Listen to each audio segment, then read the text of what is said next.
Zay ny mahakasika ny akon'ny vaovaontsika teny Ivato teny isaorantsika hatrany ny namana Lovaramanatsy sy Mamirasoanef izay mampita mivantana ny vaovao tokony ho fantatritsika avy ny antoerana eny fa araky ny nambara taminao teo dia tapaka ny lalam-pirenena RN5A izay mampitohy ny Antalasy Vohimar ny farany herinaratra teo ary dia nisy ny fidinana ifotony izay notanterahany ministeran'ny ministry ny asa vaventy Roland Ratsiraka.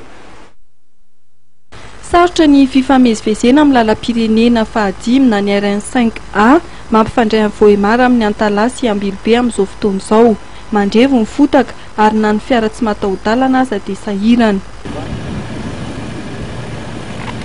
Mango ny fotsiny tetezana eo anelanelan'ny Vohimar sy Ambilobe, tapaka izay tsy maintsy nasip-panamboarana maika. Marigna moa amin'izao fotoana oranandro zao dia tapaka eto tetezana aty Vohimar aty zany entre Ambilobe Vohimar zany RN5A dia io zany jerevana dia efa jerevana izy dia hagnano déviation kely dia amboarina ilay tetezana dia ho vita afaka fotoagna fohy fa tiako ampahafantarana antsika fotsiny fa betsaka ny toerana izay tapaka ny lalana ankehitriny fa nalaky vita anatin'izany zao lalana makany Nosy-Bianala zao misy toerana anankitelo natapahany lalana efa vita izy zao. Nisy ny koa ary amin'ny RN34 zao makany Miandry Vazo dia amintsika miteny zao zany ny mbola ampandiniana anazy fa afaka fotoana fohy ihany koa dia manomboka ny asa dia efa nisy fatapahany ihany koa ny pont Kamory teo fa efa miverina amin'ny laona dia efa milamina dia ny RN7 ihany koa nisy fatapahany ihany koa fa efa miverina amin'ny laona efa namboarina. Tiako ampahafantarana antsika fotsiny zany miezaka ny ministère ny asa vaventy magnano ny asa misy indro kely indraindray satria mbola misy olona ihany mangalatra ny vy ny tetezana regny zany tegna sarobidy ary saropady mihitsy ny fangalana vy satria rehefa tratran'ny olona an-tanàna dia mba andesin'ny zareo amin'ny gendarme satria manimba fananam-bahoaka, fananam-pirenena, fananam-fanjakana hitantsika menaka fa ilaigna ny lalana fitaovagna izay ananantsika io efa tsisy ny lalana mijaly ny vahoaka malagasy dia ny olona zany izay manimba tetezana izay mangalatra tetezana ohatrany nataony tamin'ny lalana Fianarantsoa tamin'ny RN7 dia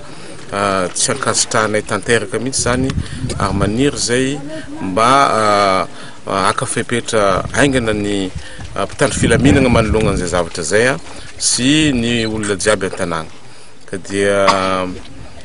ny RN5A ty moa zany dia fanazontsika famatsim-bola avy amin'ny Union Européenne dia famatsim-bola io mandeha zao ny étude dia ny amin'ny farany taona tokony anomboka amin'izay zany ny fagnamboarana bitumage ny RN5. Sahirana mponina amin'ny fambatsinetana sy ny famoaham-bokatra tao anatin'ny 2 herinandro natapahany tetezana. Nisy ny olana sendrenay zegny famoivoizina manahirana satria ny fitondràna famoahana entana zegny aminay zegny satria ny tsenanay zegny agny darena zegny fandafosanay entana isan-kerinandro tsy tafavoaka ilay vokatra anay zay zegny ilay tegna manahirana zay ary matetiky koa zay zegny any tany misy fidiananay sakafo koa zegny ohatrany henan'aomby sisy zay.